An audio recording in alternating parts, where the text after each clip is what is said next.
Good morning, Broncos fans. If you're joining from the Mountain Time Zone or hopefully around the world, we are just going to pause for a moment to make sure everybody arrives to the live stream. And we are now live. It is Friday morning. So, welcome to the show. And sincerely, thank you for joining. I'm your host, Thomas Hall.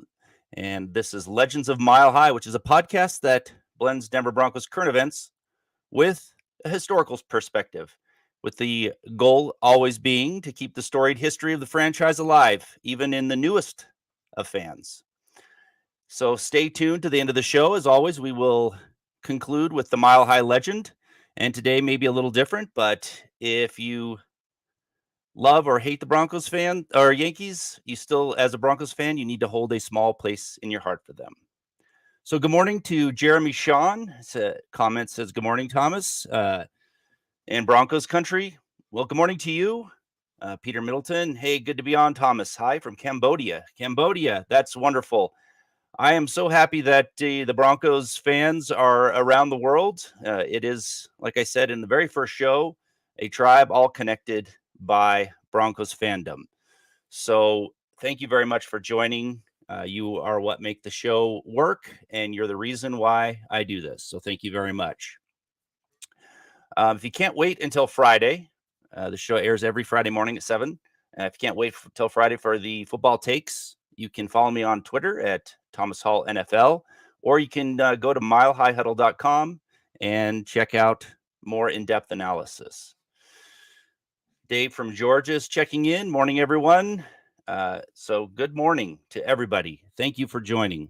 Like I said, stay tuned till the end because I have a pretty interesting story to tell you about the Yankees being a key contributor to something very special to Broncos country. And today we're not going to really dive into current events, although I would like to say happy birthday to Rick Upchurch. It's his birthday today. He is an absolute legend of Mile High, one of the greatest returners of all time, probably the best until Devin Hester came along.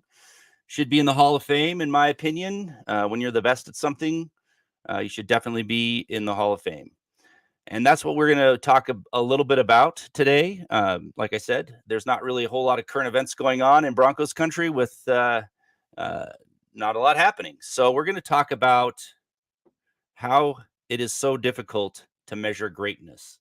And we're going to examine Howard Griffith. So I don't know if how many of you people on the show in the chat remember Howard Griffith, but if you do, he's an unsung hero, underrated player, was an important key to the Broncos' back-to-back Super Bowl victories in the late 90s. I'm just going to check into the chat one more time, say good morning to everybody. Mike Gibbons, good morning, Broncos country.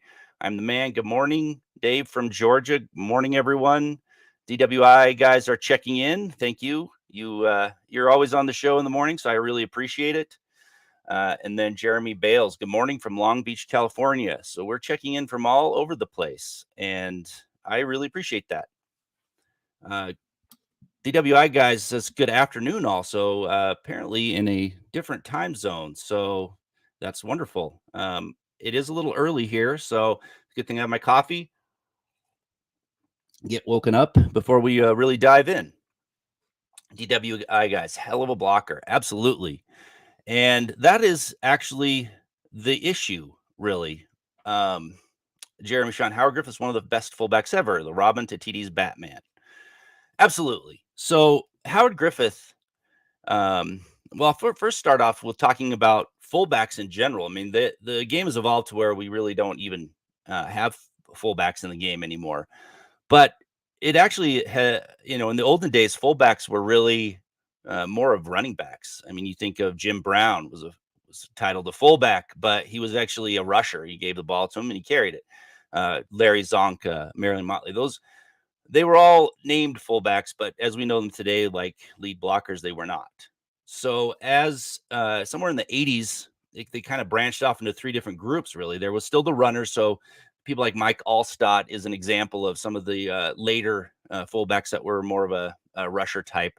Then you had the pass catchers. So Larry Centers was one of the best. one of the best that pass catchers from the fullback position that I've ever seen. And then finally, you had the lead blockers, and that is where Howard Griffith comes in. And they really are hard to judge when it comes to greatness because you don't have a lot of stats. And, you could look at Howard Griffith's stats and say all of them pretty much anytime he touched the ball, it was an impact play. But when you're only catching a few balls a season or you're only getting a few carries a season, you can't really look at stats and say, oh, he was the best ever, because all he really did was open holes for Terrell Davis or other unsung running backs that people haven't even heard of. Mile High Huddle. Hey, John Riggins. Yes. Great. One of the last true rushing fullbacks, really. Thanks for that.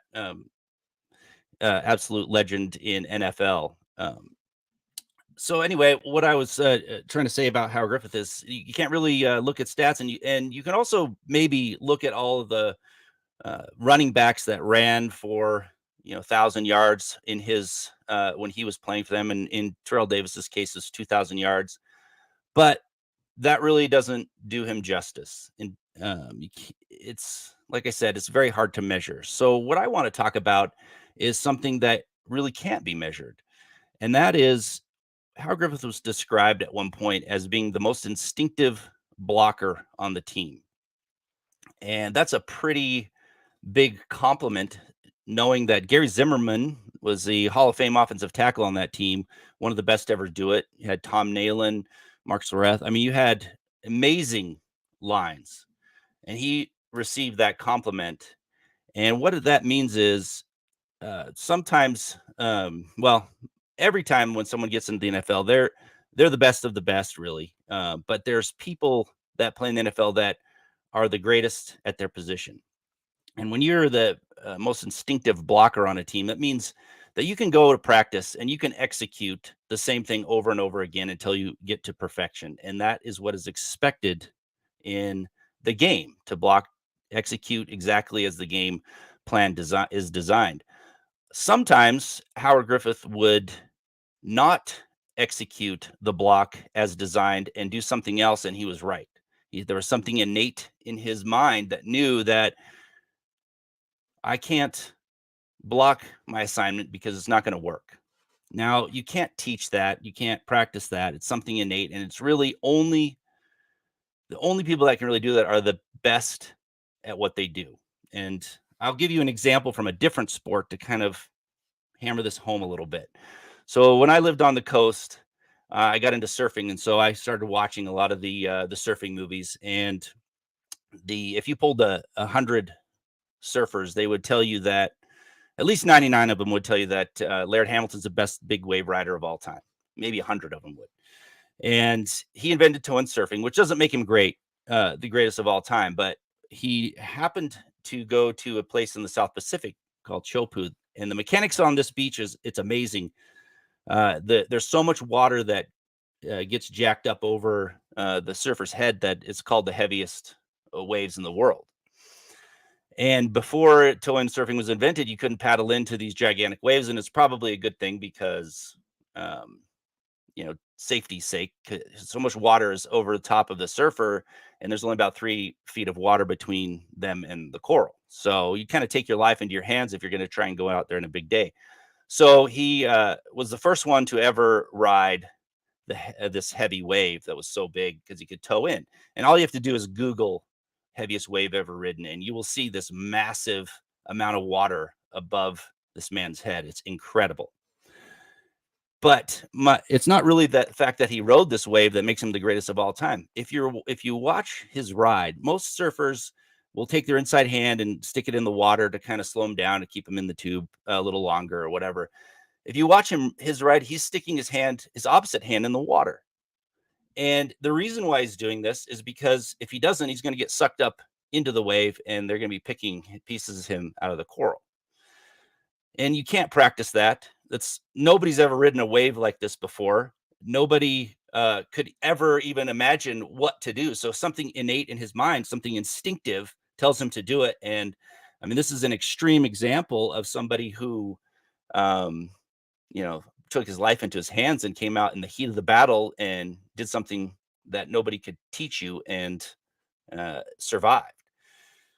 DWI guys, instinctive, absolutely. That's what we're talking about, and being able to have something innate in your mind that you do something. It's not luck.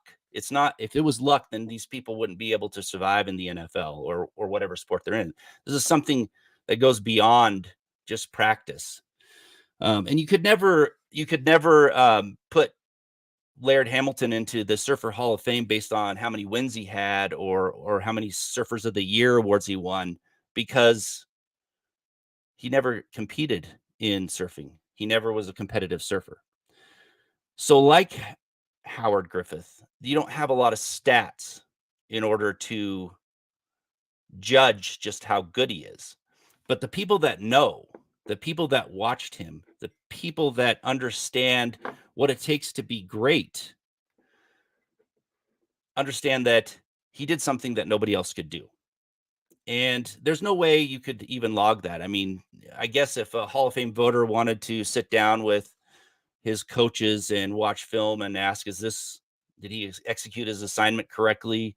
Or was it this instinctive block, and log it? But it only happened rarely, but it's the sign of those great players doing something that can't be taught. So when you look at Howard Griffith, you can't look at his stats. You can't look at his championships, because that's all a team event. But what you can do is you can understand just how good he was by the compliment he received of being the most instinctive blocker on the team. And if you can understand that, he should be in the Hall of Fame. But unfortunately, he'll never get there because the Hall of Fame voters will never be able to understand that. Jeremy Sean, like a hood ornament on a freight train for all the Point Break fans. I love Point Break. That's a great comment. Again, Howard Griffith, if you know, absolutely. Yeah, Point Break was a great movie. I loved it. And if you, like I said, just take a second to Google the heaviest wave ever ridden, and you'll know what I'm talking about. It's amazing. It's amazing. But like Laird Hamilton, who everybody knows is the greatest big wave surfer of all time, there's something that Howard Griffith possessed that he possessed as well. And that's what makes him the greatest lead blocker of all time.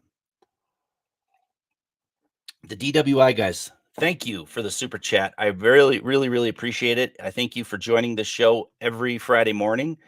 For me, obviously, it's not for you. 6 out of 7 seasons, he blocked for 1,000-year rusher. Absolutely. And one of them was a 2,000-yard rusher in Terrell Davis in 1998. In fact, Terrell Davis, that was in my opinion, the greatest season for a 2,000-yard club of all time. Because if you take into consideration not only the yards, the touchdowns, and the lack of fumbles, he had more touchdowns that year than any other 2,000-yard rusher, and he had only 2 fumbles, which is incredible for the amount of times he carried the ball. If you look at Eric Dickerson's, I think he fumbled like 12 times or something like that. It's ridiculous. It's an amazing amount. But yeah, so Griffith never really got his start early, and I'll tell you that just saying. Let me jump in and get Middleton's comment here. Do you still rate the fullback position? Has Beck got any chance of staying on the roster? I love the fullback position, so I'll just answer that. I think it's a key cog in the game, but teams don't feel that way. But for the West Coast offense for the wide zone, it is an important piece to the puzzle for sure. And not really sure how this offense is going to run when it's all said and done. They're obviously keeping Beck on the roster for the reason of having a fullback, so I think he has a shot. My personal opinion would be, if you really are going to use the fullback, would it be better to bring in someone who's strictly a fullback? Because Beck was a tight end that they moved to the fullback position a while back to kind of have that emergency fullback, so to speak. So it's hard to say, but he's the only one on the roster, and since they use it, he's definitely going to he's going to make the roster because they need a fullback, I think, in this offense. So he should stick around, and it's nice because he's flexible enough to kick out to tight end, maybe take an H-back role a little bit. So I think he's got a good shot at making the roster. But again, until we start seeing them their offense in action, possibly in joint practices or when the preseason game starts, then we'll know for sure. But yeah, I like Beck's chances. So, Jeremy Shawn, Howard was rewarded with 2 rushing TDs in the '98 Super Bowl. Yes, he was. In fact, he was robbed of a TD as well. He should have had 3, I believe, in '98. But he was definitely impactful in that '98 Super Bowl. With every time he touched the ball, I think it was a touchdown, pretty much. But I also want to remind you that he was key in '97 as well. He didn't get touchdowns in that Green Bay Packers Super Bowl, the victory over the Green Bay Packers, but he made some incredibly impactful plays, catching the ball when he needed to, and of course, he opened the holes for TD. I mean, that was a masterful performance all around. Really, the Broncos had no shot according to Vegas odds makers or anybody else, and the line put on a display. The offensive line put on a display that was incredible, pushing around the Green Bay Packers defensive line. It was amazing. In fact, I mean, I liked the '98 Super Bowl, how it was a little bit easier for them to win, but I think their performance against the Packers was so much better. So, yeah, and Griffith was a key cog in that. And you got to remember too that I don't know if anybody remembers Alandis Gary, but he got 1,000 yards. Howard Griffith was still there blocking, and when he got traded to the Detroit Lions, the coach described his play at Alandis Gary's play as equivalent to a ham sandwich, which means he wasn't very good in that offense. But with the right personnel helping him, he was a 1,000-yard rusher, which was quite amazing. EJ, good morning, Thomas and Broncos country. Happy Friday. Well, happy Friday to you too, EJ. Thank you for joining. I appreciate it, and I think Broncos country is going to be very pleased with the performance this season. And I mean, obviously with Russell Wilson coming in, but I think there's just so much more energy from the fans and from the team this year that it just seems like we're going to, we're going to witness something really, really special this year and a few years following. It's going to be a great fandom this year. DWI guys, super chat coming in. Thank you so much. I love that it's ode to Howard Griffith's number. It should be special category in Hall of Fame for those ignored positions. Griffith was a stud. Absolutely. Man, I can't say enough about Howard Griffith. And I think even a lot of people in Broncos country really don't know how great he was. And that's why I wanted to talk about him. I wanted to bring back that legend of Howard Griffith, because I really think he should be in the Ring of Fame for his contributions to the team. I hope he gets there someday. I know he'll never get in the Hall of Fame, but at least the Broncos Ring of Fame. And Howard Griffith, unfortunately, didn't really catch on right away. He came out of the University of Illinois and as a running back, but he holds the record for the most touchdowns in a single game with 8. And it's only been tied once, I believe, since then. But 8 touchdowns in a single game in college is incredible. And so he came into the league and he got drafted in the 9th round, bounced around a little bit, didn't make a team until I think he was in his mid-20s and when he finally caught on. And the reason why he caught on is because he found his calling as a lead blocker, really. And that's, once you find your calling and you really settle in and become great. And that's what Griffith did. But his career was pretty short. He only made it a few years in the league. Part of that was due to injuries, but also a bit of a late start because it took him a little while to catch on. So kudos to Griffith and all he did for the Denver Broncos.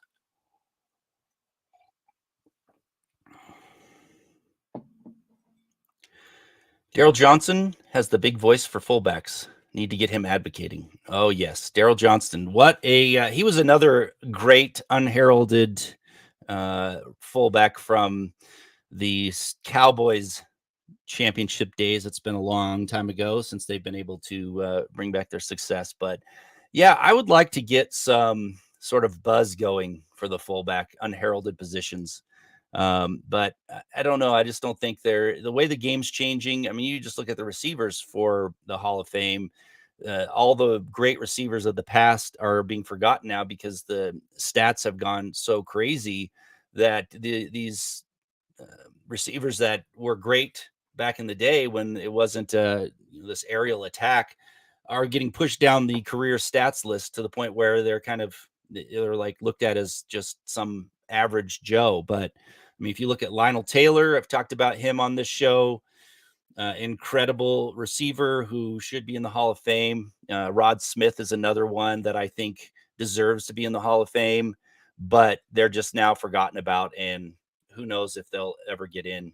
And it's unfortunate, but I always like to look at the career stats to see. It's a good way to tell how the league has changed, because if you can see if the top 10 leaders are all from the olden days, you know that uh, that the league is a little bit different. But if you see that the top 10 leaders are all recently, you know that okay, that's the changes that have been made. So like quarterback stats, wide receiver stats, they're just going through the roof. So but you can look at like running backs and you see that a lot of those are old timers that are up in the top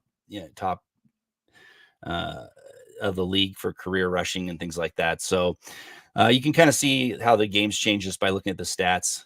Interception totals for one. I mean, I think only two of the top, I think 20, almost 30 interception totals were before 1981. So the game's definitely changed, and fullbacks have been rendered mostly extinct. So um, Jeremy Sean comes in with Rod so deserves it. Yes, he does. I love Rod Smith. He was one of my favorites growing up, watching him play. He played with such heart. I still remember the when he ran down Julius Peppers after Julius Peppers took the ball away and was running for a touchdown. People were surprised that he tried so hard, and he said that if he that was his last play, would he want to remember that he didn't give it his all? So Rod Smith was all heart. EJ Howard Griffith was a legend. He really deserved a spot in the Broncos Ring of Fame. He was part of the two Super Bowl teams that helped our run game with TD. Absolutely. EJ, thank you for that chat. I'm glad to see that people remember Griffith, and it would be nice, like I said, to get him into the Ring of Fame, just so that Broncos fans who don't remember him or don't know really how great he was can still remember, that he was great by having him up on that Ring of Fame. And frankly, he was a huge contributor to those Super Bowl teams, even though his stats don't show it. DWI guys, what are Rod Smith's stats versus other undrafted wide receivers? Well, I know that he has the most touchdowns of any undrafted wide receiver, or he did at one point. I don't know. I don't think Welker passed him in that. Although I guess you could say Don Hudson wasn't drafted, so he really was the one that held it. But he was before the NFL draft began. So after the NFL draft began, undrafted Rod Smith probably has all of the stats, I believe, receptions. I believe it's receiving totals as well as far as yards. But I know touchdowns. He has the most touchdowns for any undrafted wide receiver. So if you were to my thing with Rod Smith's candidacy for the Hall of Fame is how do I put this? You people say that you can't take his undrafted status into account, but you actually should, because if he was drafted, he would have got chances to play sooner, and he would have been able to accumulate stats much sooner. And when you look at career stats, he would have been much higher up on the career stats list if he had gotten a chance earlier. So he had to wait his turn. And so I think that when the Hall of Fame voters convene, they should talk about that. Not everybody gets it right in the draft. Obviously, he was undrafted and became the best wide receiver in Broncos history. So I think that's something that needs to be considered. I think people need to, voters need to consider that as far as, giving them a little bit of an edge, in the career stats category. Jeremy Sean, Welker has more receptions, but Rod has more yards and touchdowns. Jeremy, thank you for looking that up. Or if you knew off the top of your head, that's wonderful. Yeah, I knew he was close to getting besting Rod in some of that, but Rod Smith is still, I think, is still a better receiver than Welker was. Rod Smith was in an earlier era, and he also was in a run first offense all the time. So I know that Shanahan was great at scheming people open and things like that, but you still have to take in consideration when you're looking at career stats. When did they play? What time period? Who did they play with? Rod Smith played with John Elway and some other Hall of Famers early on, but most of his peak years were, with Jake Plummer or Brian Greasy. And to do what he did, and for 2 years, he was the best wide receiver in football. And that's also when you've got Holt and Moss and Owens in their prime years as well. So, I mean, he was an amazing receiver who, was doing it with players who, never going to be in the Hall of Fame. So, except for maybe Tom Nalen, he'll get in, but and then later, towards when he started to wind down his career, Champ Bailey came in. But other than that, on offense, Terrell Davis was hurt in '99. John Elway retired. So I wish they would take more of that into consideration when they're looking at his candidacy.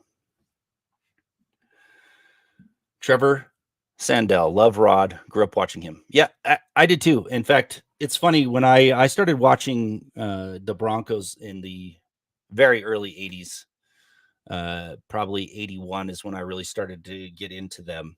And every decade I have my favorites, and Rod Smith was definitely my favorites in the 2000s. He was amazing. And I'm glad he was able to be a part of those two Super Bowl teams.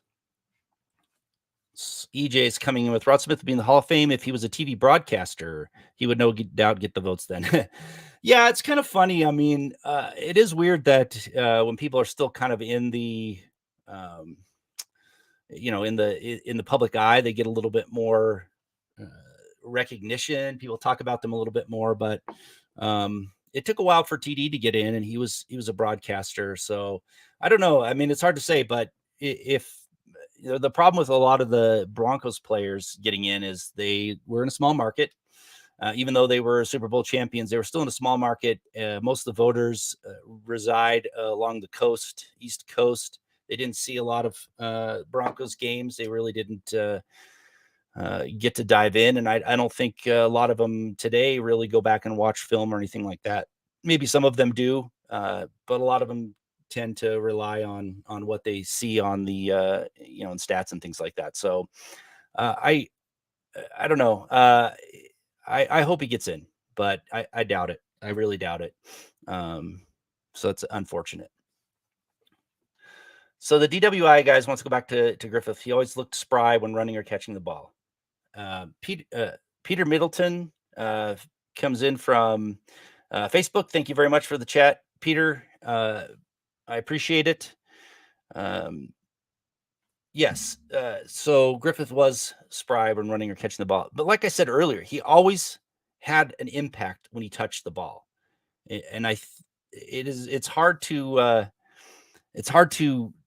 look at that when you look at his stats, but it seemed like every time he touched it, he was doing something with it that made an impact, whether it was a much needed catch and run, like in Super Bowl 97, when they replay that catch and run often because McCaffrey just levels the Green Bay linebacker and springs Griffith for more yards. But those are key plays that he always came through when needed the most.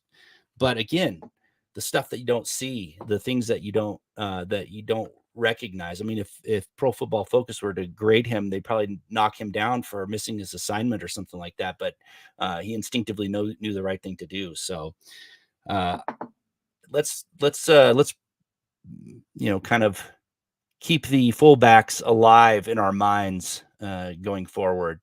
Try to remember the great fullbacks, the lead, especially the lead blockers who get no credit for anything. Keep them alive, and maybe the NFL will evolve again into a fullback-driven league. I doubt it, but it would be fun.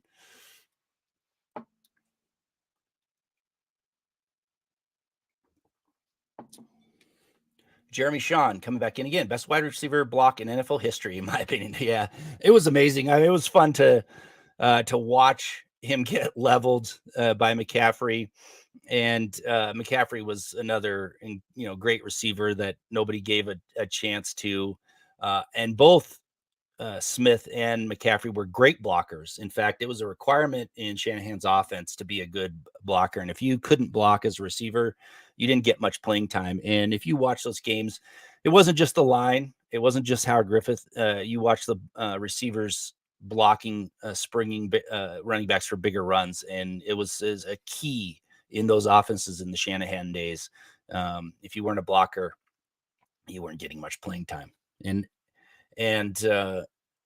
that block, if you watch those movies that they do about the Super Bowl championship in '97, it's in every highlight, every movie. So and he would get DWI guys. He would have got fined or penalty for taunting in today's game because he pointed at him after he leveled him. But you know what? I don't really care for the taunting rule. It's people are having fun. You got to let these guys have fun out there. I mean, sometimes they can get a little bit out of hand with it, but if you're not having fun playing a sport, then you're not doing you're playing at your optimal level. So let these guys have a little bit more fun. Don't be old fuddy-duddies and try to keep them from having their fun. So Ed McCaffrey deserved to point at the linebacker laying on the ground after he leveled somebody that's probably 25 pounds heavier than him. So no fun league. That's right. Yeah. Anyway, so I've been having a lot of fun here, and I just realized that the time is kind of ticking away, and I'm gonna have to start to wrap up the show. And I'm sorry, I love reminiscing, and I really appreciate everybody in the chat. I had a lot of fun talking about these players that we all kind of hold dear to our heart. Even if the NFL doesn't. So, but anyway, I'm going to start to wrap up the show a little bit. Next week, I'm going to end the show with the Mile High Legend about the most miraculous event in the NFL. And it is probably not what you might think it is. So if you're interested to understand what that is, tune in next week till the end of the show so we can go down memory lane on that one. And today's show, the Mile High Legend, I'm gonna tell the little story now to wrap things up. So again, thank you for joining. Thank you for the fun chat. I really appreciate it. Thanks for joining in from the stars and the super chats and anyone else that had some wonderful comments in the chat. So John Elway is one of the greatest quarterbacks to ever live. He was bestowed with the gift of a cannon as a right arm, and he didn't waste that talent. I mean, he could make any throw required on the gridiron, and some of those throws were throws that many other people couldn't make. I mean, he really could throw a strawberry through a freight train, to use an old phrase. And it wasn't just his arm talent that made him great. He was a winner. He retired with the most wins of any starting quarterback in history. And we all knew, if we were watching, that the game was never over if Elway could get his hands on the ball for one last drive. And really, he was the most important figure in Denver Broncos history. I mean, he turned the franchise into a consistent winning organization, took them to 5 Super Bowls. And, before he retired, he brought Denver those back-to-back Super Bowl championships. And I can recite a long list of his accomplishments and talents, but it doesn't do him justice. I mean, if you were fortunate enough to see him play, you knew you were witnessing greatness. And he's a legend. He's immortalized in the Pro Football Hall of Fame, and rightfully so. However, his Broncos career almost never occurred. It actually took a fortuitous intervention by none other than George Steinbrenner of the New York Yankees. The same George Steinbrenner that is the butt of many jokes on the 90s sitcom Seinfeld. Anyway, anyone who was even slightly in the know in 1983 knew Elway was going to be drafted number 1 overall. It was a foregone conclusion. He had the talent and the star power that any team would kill to possess. But the issue was the Baltimore Colts held the number 1 selection after finishing the 82 strike-shortened season with 0 wins, 8 losses, and 1 tie. And the reason it was an issue was Elway did not want to play for the Colts. And to be specific, he didn't want to play for the head coach, Frank Kush. Elway's father, Jack Elway, had been a coach since 1951, and he knew the reputation that Kush possessed. And both of them understood that if Elway was to be successful in the NFL, he could not be coached by this man. His coaching style would have clashed with Elway, and Elway's career would not have been all it could be under his tutelage. But the conundrum was the Colts made it known that they were going to draft him, even though Elway made it perfectly clear that he was not going to play football for that team. So the stare down ensued. But Elway decided to force their hand in a brilliant move that was only made possible by Steinbrenner. He told the world that if the Colts drafted him, he would quit football and play baseball instead. Now, Elway wasn't just a quarterback. He was a talented pro baseball prospect. In 81, he was drafted by the New York Yankees in the 2nd round, and in 82, he played 42 games for their minor league team and had a team-high 25 RBI. So he was a solid player, but he had star power, and Steinbrenner knew it. And Steinbrenner wanted that star power on the Yankees. So prior to the NFL draft, Steinbrenner offered him a contract that was reported to be in excess of $200,000 to play baseball in 1983. And that was a large contract for a minor league player. And although it wasn't close to what the number 1 overall pick would make in the NFL, it was sizable enough to give Elway leverage against the Colts. It was enough to make it believable that he would shirk the NFL to play baseball. But in a desperate final attempt, the Colts drafted him anyway. But Elway stuck to his guns, saying that baseball was his choice over the Colts. And the Colts were really helpless in the battle for the rights of the quarterback. And with no options, they basically gave Elway to the Broncos for a future first-round pick, rookie guard Chris Hinton, and quarterback Mark Herman.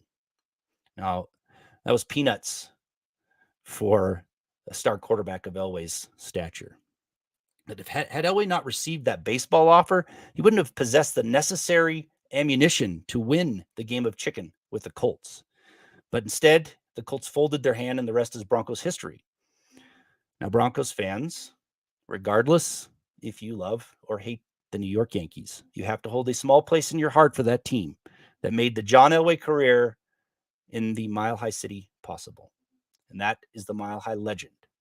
Thank you for joining the show. And as always, have a great day, Broncos fans.